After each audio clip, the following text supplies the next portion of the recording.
Hello everyone, नमस्कार, good evening. आप सभी का बहुत बहुत स्वागत है आपके अपने channel triple C wifi study पर। तो आइए स्टार्ट करते हैं आज के इस क्लास को। और आज इस क्लास में भी काफ़ी इंपॉर्टेंट प्रश्नों को शामिल किया है जो आप सभी के ट्रिपल सी एग्जाम के लिए काफ़ी इंपॉर्टेंट हैं। सो आप सभी इस क्लास को लास्ट तक अवश्य देखें और आप सभी अपने मॉक टेस्ट हमारे वेबसाइट www.triplec.com पर करते रहें। यहाँ पर आपके लिए बहुत सारे मॉक टेस्ट अवेलेबल हैं। तो आज का सबसे पहला प्रश्न आपको बताना है बीसीआर का पूरा नाम क्या होता है। और ये सभी प्रश्न पीछे एग्जाम में कहीं ना कहीं पूछे जा चुके हैं, तो आपको पूरा क्लास बहुत ही अच्छे से करना है। बीसीआर का फुल फॉर्म बताना है, कई बार एग्जाम में रिपीट हुआ है क्वेश्चन, तो सभी को ध्यान रखना है। इसका मतलब क्या हो जाएगा? बीसीआर का फुल फॉर्म होता है बार कोड रीडर। यहाँ पर आपका जो राइट आंसर होगा वो होगा बार कोड रीडर। ठीक है, अब देखिए क्वेश्चन नंबर सेकंड क्या कहता है। फाइबर ऑप्टिक्स का प्रयोग होता है, किस लिए होता है? स्थापित करने के लिए सस्ता होता है, स्थापित करने के लिए ट्विस्टेड पेयर से आसान होता है, टेलीकम्युनिकेशन और नेटवर्किंग में इसका इस्तेमाल होता है, या सीधी रेखा दृष्टि का उपयोग होता है। फाइबर ऑप्टिक्स का इस्तेमाल या प्रयोग होता है, कहाँ होता है? टेलीकम्युनिकेशन और नेटवर्किंग में फाइबर ऑप्टिक्स का इस्तेमाल करते हैं। ऑप्शन हमारा सी हो जाएगा यहाँ पे correct answer. Question number third कहता है एनालॉग सिग्नल को डिजिटल सिग्नल में बदलने की क्रिया को डैश कहते हैं। एनालॉग को डिजिटल में बदलने की प्रक्रिया को क्या कहा जाता है?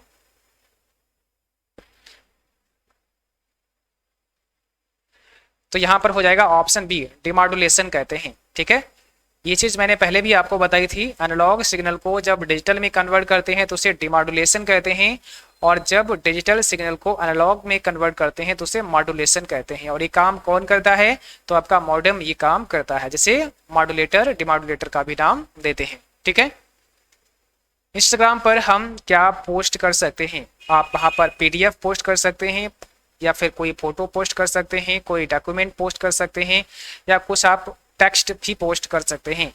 तो इंस्टाग्राम एक सोशल प्लेटफॉर्म है, और इस सोशल प्लेटफॉर्म पर आप क्या पोस्ट कर सकते हैं? क्या होगा इसका right answer? Option number B, आप इंस्टाग्राम पर फोटो पोस्ट कर सकते हैं। और इसीलिए एक सवाल और आपसे होता है कि इंस्टाग्राम किस प्रकार की सोशल साइट है, किस प्रकार की सोशल मीडिया है?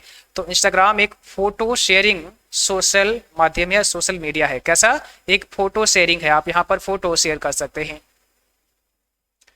यदि किसी फाइल के 2, 3, 4 पेज को प्रिंट करना है, मतलब कोई फाइल है उसमें आपको केवल 2, 3 और 4 पेज ही प्रिंट करने हैं, तो आप क्या करेंगे? इसमें फिर कौन सा आपका राइट आंसर हो जाएगा?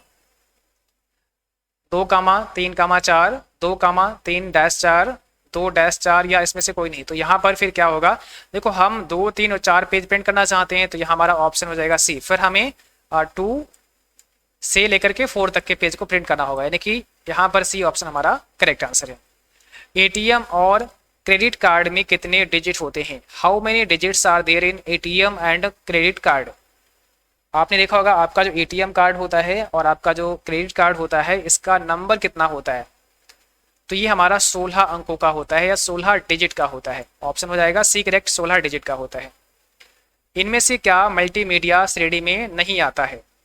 इसमें से क्या मल्टीमीडिया श्रेणी में नहीं आता है? वीएलसी, गॉम प्लेयर, पीडीएफ, इनमें से कोई नहीं। मल्टीमीडिया में कौन सा नहीं शामिल है? तो सही जवाब होगा option number C, PDF. PDF आपका मल्टीमीडिया में नहीं शामिल है। ऑप्शन नंबर सी हमारा करेक्ट हो जाएगा।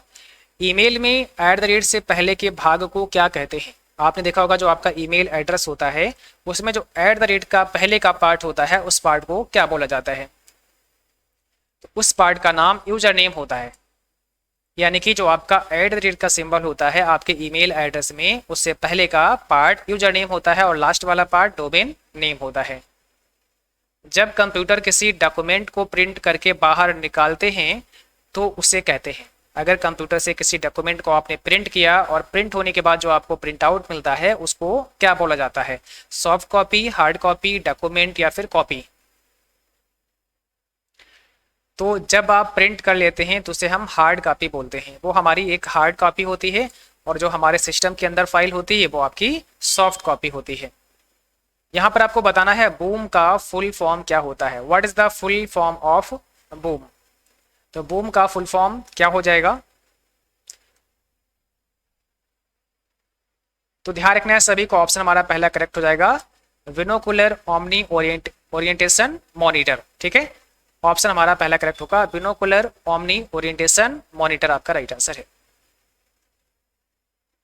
गूगल कंपनी द्वारा बनाया गया वेब ब्राउजर कौन सा है? Which is the web browser made by Google company? तो आपको बताना है गूगल कंपनी के द्वारा कौन सा वेब ब्राउजर बनाया गया या डेवलप किया गया।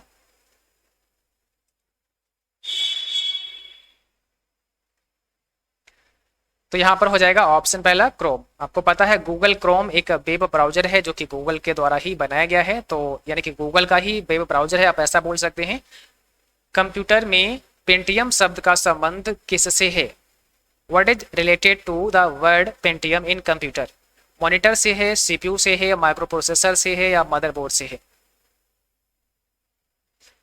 तो यहां पर हो जाएगा micro processor, option number C हमारा करेक्ट होगा। माइक्रो प्रोसेसर से है पेंटियम शब्द का संबंध।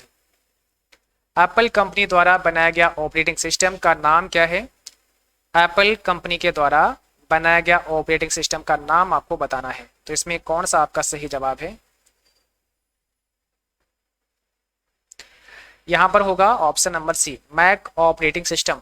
ठीक है, मैक ऑपरेटिंग सिस्टम जो कि एप्पल कंपनी के द्वारा बनाया गया एक ऑपरेटिंग सिस्टम है। यहां पर बताना है प्रथम पीढ़ी के कंप्यूटर को बनाने में क्या प्रयोग होता है, यानी कि जो फर्स्ट जनरेशन के कंप्यूटर थे उसमें क्या इस्तेमाल होता था, कौन सी टेक्नोलॉजी इस्तेमाल की जाती थी? तो ऑप्शन हमारा हो जाएगा वैक्यूम ट्यूब। उसमें वैक्यूम ट्यूब का इस्तेमाल होता था। जो फर्स्ट जनरेशन के कंप्यूटर हैं उसमें वैक्यूम ट्यूब इस्तेमाल किया जाता था। सेकेंड जनरेशन में ट्रांजिस्टर्स का इस्तेमाल किया गया। थर्ड जनरेशन में आईसी का इस्तेमाल किया गया। क्वेश्चन पूछा गया है वायरस का पूरा नाम क्या होता है? What is the full form of virus? और ये भी प्रश्न कई बार एग्जाम में पूछा गया है, तो आपको ध्यान रखना है वायरस का पूरा नाम क्या हो जाएगा। Option number C, vital information resources under C जिसका फुल फॉर्म होता है। तो ऑप्शन हमारा सी करेक्ट आंसर हो जाएगा।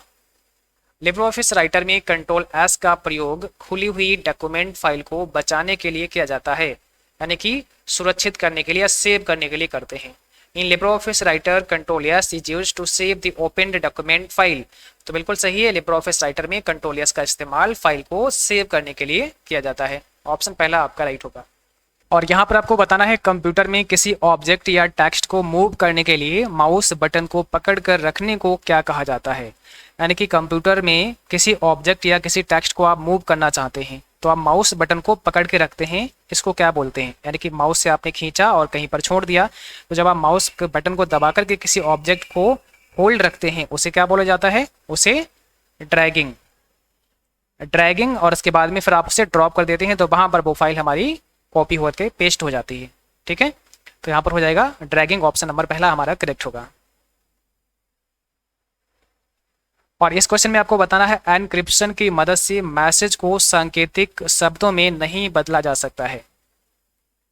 एनक्रिप्शन की मदद से मैसेज को सांकेतिक शब्दों में नहीं बदला जा सकता। एनक्रिप्शन का मतलब किसी भी मैसेज या किसी भी टेक्स्ट को एनक्रिप्ट कर देना। ठीक है, तो यहाँ पर हो जाएगा फॉल्स, क्योंकि एनक्रिप्शन की मदद से मैसेज को सांकेतिक भाषा में बदला जा सकता है। इसका मतलब ये हो जाएगा हमारा फॉल्स। तो ऑप्शन नंबर बी यहां पर करेक्ट आंसर होगा। आईसी चिप का निर्माण किससे होता है? आईसी चिप का निर्माण किससे होता है ये आपको बताना है। तो यहां पर हमारा सही जवाब होगा सिलिकॉन। ध्यान रखना है सभी को, आईसी चिप का निर्माण किसके द्वारा किया जाता है? सिलिकॉन के द्वारा आईसी चिप का निर्माण किया जाता है। इस क्वेश्चन में आपको बताना है कंप्यूटर साक्षरता दिवस कब मनाया जाता है? कंप्यूटर साक्षरता दिवस को कब मनाया जाता है?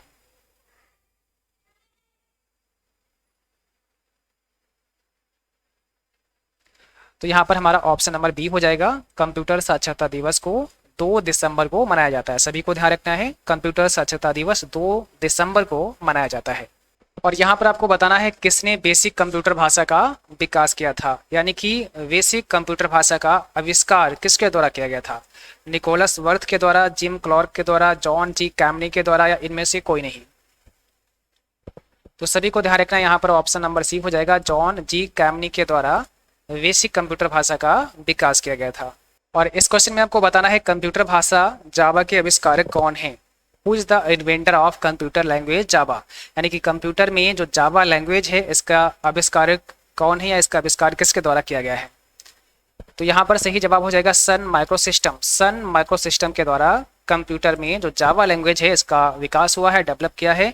और अगर आपसे व्यक्ति का नाम पूछें तो सन माइक्रोसिस्टम एक कंपनी का नाम है। इस कंपनी में जेम्स गॉसलिंग के द्वारा जावा का आविष्कार किया गया। हो सकता है यहाँ पर कभी आपको ऑप्शन में जेम्स गॉसलिंग दे दिया जाए, तो जेम्स गॉसलिंग ने जावा डेवलप किया है, कंपनी का नाम है सन माइक्रो सिस्टम। तो कंपनी का नाम देते हैं और कई बार व्यक्ति का ही नाम दे देते हैं, तो ये आपको ध्यान रखना होगा। मॉनिटर के डिस्प्ले आकार को किस में मापा जाता है। जो मॉनिटर का डिस्प्ले आकार होता है वो किस में मापते हैं। जैसे आपने नाम सुना होगा कि 18 इंच का है, 16 इंच का है ना। तो ये जो इंच होते हैं ये कैसे मापे जाते हैं। ऑप्शन हो जाएगा सी, डायगोनली होते हैं ये, ठीक है। ऑप्शन हमारा सी करेक्ट हो जाएगा। माउस निम्न में से किस प्रकार का होता है। ऑप्टिकल होता है, मैकेनिकल होता है, दोनों, या इनमें से कोई नहीं। तो माउस किस प्रकार का हो सकता है। तो सभी को ध्यान रखना है, ऑप्शन हमारा यहाँ पर सी हो जाएगा। माउस ऑप्टिकल भी होता है और मैकेनिकल भी होता है, दोनों प्रकार आपके राइट हो जाएंगे। डाटा प्रोसेसिंग का अर्थ क्या होता है। डाटा संग्रहण, डाटा को सजाना, डाटा को उपयोगी बनाना, उपरोक्त सभी। डाटा प्रोसेसिंग का अर्थ आपको बताना है क्या होगा। डाटा प्रोसेसिंग का अर्थ क्या हो जाएगा। डाटा को उपयोगी बनाना, है ना। डाटा प्रोसेसिंग का मतलब प्रोसेस किस लिए करते हैं, डाटा उपयोगी बने, तो उसी को हम इंफॉर्मेशन या आउटपुट का नाम देते हैं। तो ऑप्शन हमारा सी हो जाएगा। और यहाँ पर आपको बताना है भारत में निर्मित परम कंप्यूटर किस प्रकार का कंप्यूटर है, यानी कि जो भारत में परम कंप्यूटर बनाया गया वो किस प्रकार का कंप्यूटर है। सुपर कंप्यूटर है, माइक्रो कंप्यूटर है, मेन फ्रेम कंप्यूटर है, या फिर नन ऑफ दीज।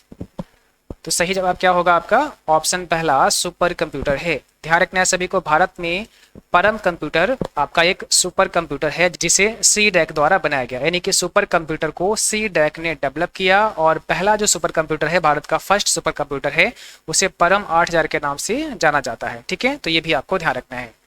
तो आज की क्लास बस यहीं तक थी, और आज की इस क्लास का पीडीएफ भी आप सभी के लिए अवेलेबल हो जाएगा। तो पीडीएफ का लिंक इसी वीडियो के डिस्क्रिप्शन में दी गई है, जहां पर क्लिक करके आप आज का पीडीएफ डाउनलोड कर सकते हैं, या फिर इसका लिंक अभी थोड़ी देर के बाद हमारे टेलीग्राम पर मिल जाएगा, जहां से भी आप इस पीडीएफ को डाउनलोड करके पढ़ सकते हैं, देख सकते हैं, ठीक है। तो आज के लिए बस इतना ही, मिलेंगे आपको अगली क्लास में। तब तक के लिए जय हिंद, गुड नाइट, बाय बाय।